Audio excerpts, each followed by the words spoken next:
Om Tat Sat. My humble prostrations to the all-pervading Brahman, to my Guruji, Swami Jyotirmayanandaji Maharaj, to sage Narada and all other sages and saints, and to each of you divine soul watching today's satsang. We are currently covering Narada Bhakti Sutras. We are on chapter number 4, Glory of One-Pointed Devotion, and today we will be studying Sutra number 70. Commentaries by my Puja Gurudev Swami Jyotirmayananji, narrated by myself Swami Nikhilananda. So let's get started. Sutra 70. It's a short sutra. It is Tanmayaha. Again, Tanmayaha, meaning because the devotees are full of that God. So they are Tanmaya, which means they are totally absorbed. The reason a devotee is supremely blessed is simple. He is full of God. That's all he has. He has no room for his personal ego. And this is where most of the growth occurs for us to reach to that state where the ego has to be completely exhausted. His will has become the will of God. He has attained perfection in the process of surrender. His ego has ceased to exist.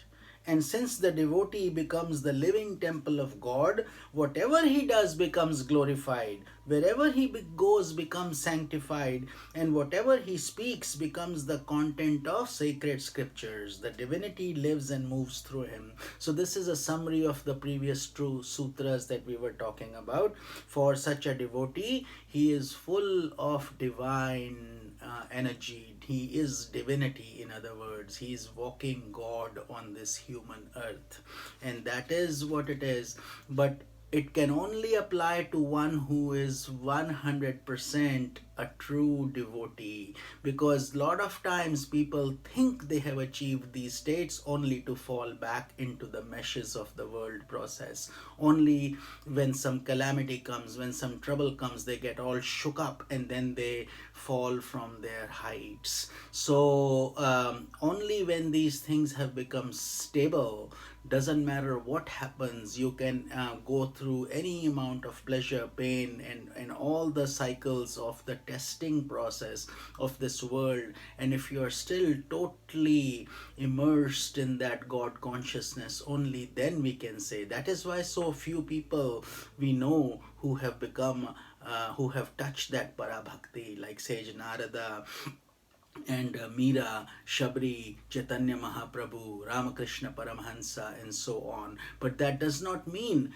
that it is something to be discouraged or we should feel we can't get there. We certainly can get there, but we have to have that level of understanding that this is not a child's play. To get to that point, to become God, to touch God, you have to become God-like. And unless we are totally God-like and we become Him, it is very hard for us to experience these things. Only those people, for that devotee who has become God and God-like and is fully permeated in God's dimensions, in his rasa, in his thoughts, only he is a parabhakta.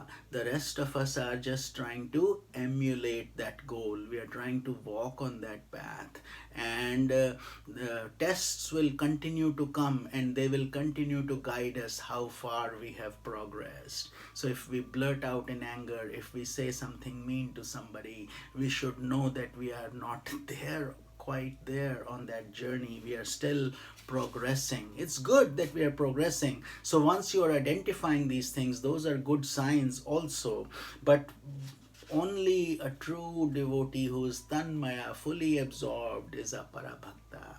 I hope you're enjoying these deep sutras, and we will continue to cover them each day. So tomorrow we will be covering sutra number 71. This is Swami Nikhilananda. Om Tat Sat.